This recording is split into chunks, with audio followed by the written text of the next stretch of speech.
They say don't hate the player, hate the game. But when a player breaks the rules, he either pays with his career like Nelson Piquet Jr. did or pays thousands of dollars as fine. From drivers who stage fake crashes to win a race to bikers who never complete their course. Here are 15 athletes who were caught cheating. Number 1. Patrick Reed. Patrick Reed is an amazing golfer, but even great players slip sometimes and get caught. During the Hero World Challenge, hosted by 15-time major champion Tiger Woods in 2019, Patrick Reed was caught cheating. The golfer was about to play his third shot on the par 5 11th hole at Albany when his ball landed in a sand depression. Reed hit the ball twice within practice swings while shifting sand out from under it. Unfortunately, the cameras caught him. According to the PGA Tour rulebook, that move is illegal, so Reed was punished with a 2-stroke penalty. But of course, cheaters never agree they are cheating. The 2019 Masters champion rightly defended himself against the penalty officials. The officials had to show Reed the match replay to convince him that he did break a rule. Reed requested that the officials examine another viewpoint of the photo that established Reed's innocence. The officials insisted that the replay was enough proof of the player's foul play. PGA Tour's rules don't forbid a player from grounding his club in the sand. However, moving sand from behind the ball violated Rule 8.1a(4), which states that a player cannot remove or press down on sand or loose soil to improve the conditions affecting the stroke. Patrick Reed was wrong in this play. It's not like Patrick Reed was supposed to memorize every rule, but after playing on PGA Tour for 8 years, rules like that should be a part of it.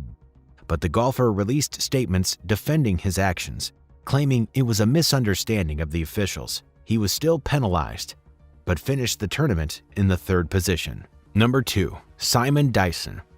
Back in 2013, during the BMW Masters tournament in Shanghai, Simon Dyson did what every golfer knew was against the rule. He used his ball to press down a spike mark in the line of a putt, aka cheating. Good thing the cameras are always watching, so the footage was hard evidence against Simon. Guess what? Simon apologized to his fellow professionals and the tour for any trouble and shame caused, and said he didn't do any wrong, that it was an accidental mistake. The officials obviously didn't buy Simon's apology or explanation. If every golfer got away with everything he could on the course, it would be like the Wild West. So the panel has always been strict about its rules, and of course, cheaters are hardly caught, and that is because they hardly cheat. Everyone knows what follows after and avoids it. But here was Simon. He faced a 3-person disciplinary panel that described the behavior as a momentary aberration on his part, not deliberate act of cheating. According to the panel, the extreme seriousness of such an offense in the appropriate case would warrant an immediate suspension, but Dyson's previous good conduct and the fact that it was a momentary aberration on his part, not a premeditated act of cheating, was taken into consideration. Nonetheless, he was fined $49,000 and was initially sentenced to serve a 2-month suspension, later being changed to an 18-month probationary period. In November, the former Walker Cup player returned to action, finishing joint 52nd in the South African Open and then joint 3rd in the Alfred Dunhill Championship. Number 3. Vincenzo Nibali. I don't know what's funnier, the fact that he cheated on camera or how he cheated. It was so silly. After a mishap, the 2014 Tour de France winner was riding in the Vuelta a España when he knew he needed to get back into the pack. His squad did what was necessary. They had him cling to their backup vehicle to gain some headway. This happened on stage 2 of the race. If you guessed, he was disqualified. During the event captured by the TV helicopter, Nibali vanished on the side of the Astana team car up to the group ahead. While riders frequently used so-called sticky bottles supplied by a team vehicle to aid them in rejoining the group after a collision or puncture, commissaries often turn a blind eye as long as the assistance is not too noticeable. However, in Nibali's situation, the aerial footage showed Nibali got an advantage, one that the other members of the group who were also attempting to rejoin the race did not have. In a statement, race organizers Unipublic said Nibali infringed on their rules and took him out of the race. The chief commissaire on the race, Bruno Valkic, added that Nibali was clinging to a car for 200 meters. The dude knew exactly what he was doing. But here's the interesting part. Nibali became famous afterwards. The biker said his social media profiles all got the blue ticks, even to famous people immediately following his disqualification from the Vuelta in 2015. Nibali, who has won all 3 Grand Tours, claimed the footage had gained publicity and brought him more followers. Number 4. Nelson Piquet Jr. Formula One and stock car racing generally almost appear like there are no rules, but there are. The drivers are just smooth when cheating, but Nelson Piquet Jr. got caught once. In 2008, on the 14th lap of the Singapore race, Piquet's Renault R28 collided with the circuit wall at turn 17. Piquet described his collision as a simple mistake at the time. However, further investigation revealed that the Brazilian driver did it on purpose for his teammate Fernando Alonso to win the race. His incident on lap 14 brought out the safety car, which allowed Fernando Alonso to seize the race lead because he had pitted for new tires shortly before the crash. Hold on, this driver cheated, or should we say crash, so that someone can win? He risked his life and that of every other driver on the track. Unbelievable. Formula One has seen many controversies, but this was the craziest. The scandal was nicknamed Crashgate. By the 21st of that month, it was announced that the Renault F1 team had been disqualified from Formula One. In August 2009, Nelson Piquet Jr. admitted to the FIA that he was forced to do so. He said Renault team chief Flavio Briatore and engineer Pat Symonds asked him to stage the incident. Briatore was barred from all Formula One and FIA-sanctioned events indefinitely, while Symonds was barred for 5 years. A French court eventually overturned their bans, but as part of a later settlement with the governing organization, they both agreed not to operate in Formula One or FIA-sanctioned events for a specific time. Nelson Piquet Jr.'s career took a wrong turn after the incident, and no team wanted to work with him, so he left. He competes full-time in the Brazilian Stock Car Pro Series for Motul TMG Racing. Number 5. Julie Miller. Julie Miller's cheating saga was almost like Nelson's. Other athletes were in a rage. The age group athlete was given the trophy and Kona spot for winning the 2015 Ironman Canada race. But the events that followed put not only her career in jeopardy, but her reputation in question. Miller crossed the finish line at 10 hours, 49 minutes, and 3 seconds, but said she had misplaced her timing chip. At the time, the race director saw no reason not to trust her, and based on her past results, she was granted the finish time and an age group win. After numerous people questioned her and whether or not she had completed the 140.6-mile race, Ironman launched an inquiry and concluded that she couldn't have done it in that time, based primarily on images of where she was on the route of other racers. Miller was offered the opportunity to show evidence that she had finished the course, but she could not do so and continued to argue that she didn't cheat. This strange series of events sparked outrage, and a group of competitors concluded that Miller had committed the triathlon's greatest offense. They suspected she had shortened the course on purpose and then lied about it. Miller often claimed her timing chip had slipped off the band around her ankle during races, a highly unusual occurrence. But many believe she was actively participating but never finishing the entire course. The Miller case was so controversial that even the locals and Miller's old training partners were hesitant to speak about the event. Others who sympathized with her stated that they did not want to be seen publicly discussing such a sensitive issue. Shameful indeed. Number 6. Cameron Vanderburg. There's an old philosophy that all humans are created equal, but some people don't like it. They thrive best in inequality. Cameron, a gold medalist from South Africa, cheated at the London 2012 Olympics. Under FINA rules, performing more than one dolphin kick at the start of a race is illegal. Cameron was caught on camera doing 3 dolphin kicks at the start of a race. He went on to win the 100-meter breaststroke final in 48.46 seconds, breaking Australian Brenton Rickard's world record.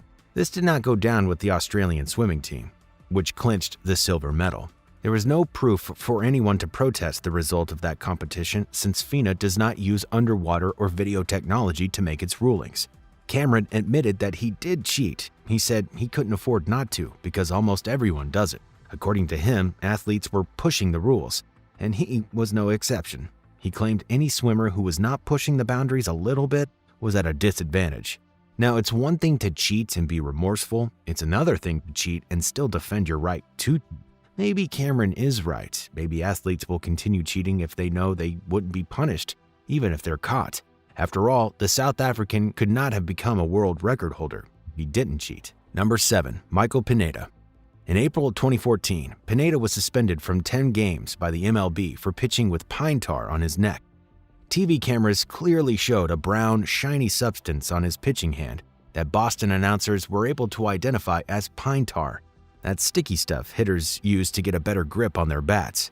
Pine tar is forbidden to be used by pitchers because it can alter the flight of the ball. The Red Sox could have easily brought the alleged cheating to the attention of the umpire, but instead they kept quiet. After the game, Pineda told reporters the brown stuff was nothing but dirt because his hands were sweaty. He affirmed he didn't use pine tar. Still, Major League officials quietly warned the Yankees to keep Pineda in check, and the matter was not pursued further until Pineda's next start, also against the Red Sox. The Boston manager asked the umpires to check Pineda for the second inning. He was left with no choice. High-def cameras had once again detected a brown substance on Pineda, except this time, the pitcher had slathered it onto his side of his neck in a lame attempt to conceal the pine tar against his skin. Considering it was a cool April night in Boston, Pineda couldn't blame sweaty hands this time for wanting to get a better grip on the baseball. Chinese badminton Wang Zhao and Yu Yang. In the 2012 Olympics, Chinese badminton players Wang Zhao and Yu Yang tried to cheat in a rather unusual way. But unfortunately obsessed with badminton and gold medals, it would be easy to see whether they are doing their best. These Chinese stars refused to put in their best effort. They were deliberately playing to lose. Losing their match would mean they would get easy draws in the knockout phase. A better positioning in the knockout phase would give them an easy ride to the gold. When their trick became obvious to the crowd at Wembley Stadium, it became an affair of boos and hisses. The Badminton Federation disqualified the teammates for not using their best effort to win a match. The scandal was a huge one at the time in China. They had won gold in the 2008 Olympics, went on Chinese state television to beg for forgiveness, hoping to reduce the pressure. Her apology only seemed to increase the pressure, as she went on her microblog to announce her imminent retirement from the sport. Even though 6 other players were also disqualified along with the 2, all of Asian origin, the teammates made headlines because they were the stars of the game. One thing the Yu and Wang scandal showed the world was the fierceness of the competition in Asian countries. This made some of them care about the result and not the process. Number 9. Marion Jones. Marion Jones was a head-turner in the track event. She was the most hyped athlete in the 2000 Olympics, to say the least. From 3 individual events and 2 relays, Marion won 5 medals in the competition, 3 golds and 2 bronze medals. Her medals followed her home, but they wouldn't stay with her forever. Allegations of using performance enhancement drugs had always trailed her career, but she always denied those allegations. In 2004, Victor Conti, the founder of Bay Area Laboratory Cooperative, BALCO, publicly admitted to having administered 4 performance-enhancing drugs to Jones before, during, and after the 2000 Olympics. Jones denied this allegation, emphasizing that she had never failed a drug test. In 2006, it was reported that Jones had tested positive for erythritol, a banned performance-enhancing drug. Once again, she denied it. However, in October 2007, Jones admitted to being dishonest about her use of drugs. The USADA issued her a 2-year suspension from any track event. The U.S. Olympic Committee demanded Jones return her Olympic medals. She was banned from the 2008 Olympics and was stripped of her medals by the IOC. Marion Jones, who had once been nicknamed the world's fastest mom, could not outrun being caught cheating. Jones was already good enough. She probably would have won some of those events without cheating. The competitive advantage doping gave her wasn't really necessary. In the end, Jones let everyone who believed in her down. Number 10. Thierry Henry. Ireland got kicked out of qualifying for the 2010 World Cup with a controversial goal. In an incident similar to Diego Maradona's Hand of God goal against England in 1986, Thierry Henry handled the ball twice to keep it in play in the build-up of what led to a nightmare for the Irish team. In the game's first leg, Nicolas Anelka gave the French team a 1-goal advantage heading into the second leg. Robbie Keane's goal ensured both teams headed into extra time before Thierry Henry came up with the only weapon left in his arsenal, and his hand. He assisted William Gallas in scoring the extra-time goal for France, which granted them passage into the World Cup tournament. That did not go down well with the entire Irish team, including their coach Giovanni Trapattoni, who didn't hide his feelings in any way. Although Henry admitted to having handled the ball, he didn't seem ashamed. He put the blame on the ref for allowing the game to continue. The post-match conference was riddled with talks of robbery, but in all of it, Henry's reputation has not been tarnished. He got his team through to the World Cup. That's all that matters. The Irish team's pain seems to be that they were the better of the teams in both legs. Maybe if the game had gone into the penalties, they would have gone through. Nevertheless, Henry's handball has denied us the chance to determine if the Irish team would have won on penalties. Henry's handball was seen as one of those mistakes. No punishment was given. Number 11, Dwight Howard. Looking for ways to gain a competitive advantage in sports is something every athlete explores. Some even use methods that are not legal or acceptable. While some of them are lucky enough to get away with their actions, some unlucky ones get caught. In 2016, former Houston Rockets star Dwight Howard was caught using Stickum in a game against Atlanta Hawks. Stickum is a sticky adhesive. In other sports, athletes use it on their hands for a better grip. However, in basketball, it's illegal. When Howard was about to check back into the game, he sprayed his hands at the scorer's table with some substance from a can covered with white tape. After he touched the ball, Paul Millsap, who was a free throw line, grabbed the ball. According to Millsap, the ball felt different and was covered in some foreign substance, making it sticky. Paul said it felt like the ball had super glue on it, which made it difficult for the ball to leave his hands. Official Monty McCutcheon went over to both teams' benches and issued a warning before replacing the ball with another. The NBA enforced no penalty because they didn't see how Stickum would have improved his gameplay. No one knows why Howard used Stickum on his hands, but he came out to say using Stickum was no big deal. He claimed he had been using it before he was caught. Number 12, Tony Romo. Back in 2013, in a game between the Dallas Cowboys and Minnesota Vikings, Tony Romo was caught on camera trying to fool the officials in a very sneaky move. Tony pushed the ball forward with his foot before a chain gang measurement in the middle of the third quarter. Unluckily for him, the line judge, Jeff Triplett, and the Vikings players noticed his unprofessional move, and the ball was returned to its previous position. The line judge did not see Tony's move as a serious case, but as a joke, even though the Vikings defensive end, Jared Allen, didn't find it funny at all. He was calling for a penalty on the quarterback. Tony later admitted in a post-match interview that he was only messing around, but would have been glad if he had not been caught. Well, the Cowboys later won the game in a close score range, 27-23. But can we really say it was because Tony tried to improve the ball's position? I don't think so. That trick did not have any impact on the game. Regardless of his intentions, Tony was caught cheating. His only luck is that the official did not find his offense worthy of punishment. Number 13, Houston Astros. The Houston Astros sign-stealing scandal is one of baseball's most notorious cheating scandals. In baseball, sign stealing is technically seen as an art and, in fact, admired and encouraged. So if sign stealing is not wrong, how could the Houston Astros be accused of wrongdoing? The answer is that they were aided by technology. Using technology to steal the opposition sign is a foul play, which is exactly what Houston Astros did. They used a central field camera fixed on the opposing team's catcher to steal his signals. The camera feed was then transmitted to a television monitor. That was placed on a wall steps from the team's home dugout.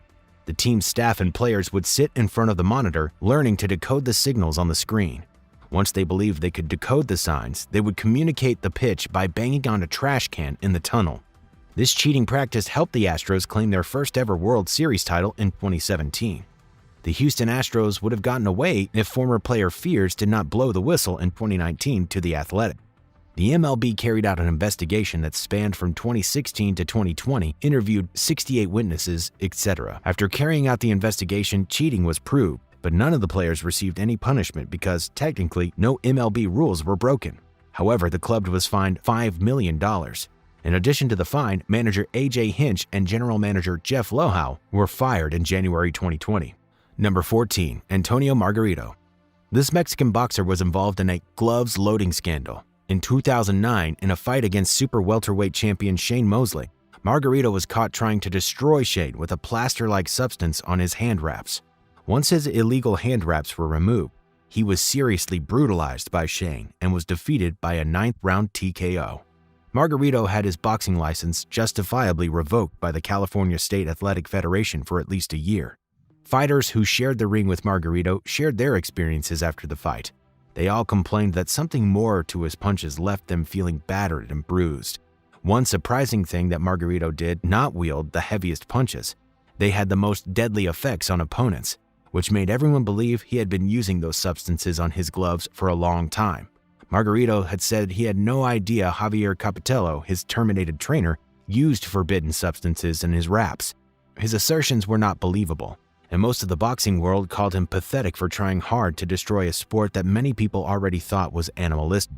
Boxing needs to be kept as safe as possible, and it already carries inherent dangers. Athletes who try to win by cheating should not do so to the detriment of fellow athletes, even when they are on opposing sides. Margarito's actions against Mosley is a cardinal sin of boxing and has left a scandal in the athlete's career. Number 15, Carl Long. Carl Long, a part-time driver in the Sprint Cup Series, was caught using an oversized engine at Lowe's Motor Speedway in May of 2009. NASCAR measured the engine at 358.17 cubic inches. That's 0.17 more than the legal limit. Long claimed an error may have caused the violation on the part of the engine builder or expansion due to overheating or general wear and tear on the engine. He was suspended from 12 races, and crew chief Charles Swing was fined $200,000. The biggest problem was that his team could not pay such a huge sum as a fine. Long begged for leniency because his team was in no place to cough up $200,000. He got some relief, but the fine would keep him from racing ever again. If you're ever wondering why they were so hard on him, car modifications are one of the worst crimes a driver can commit in NASCAR. It's intolerable.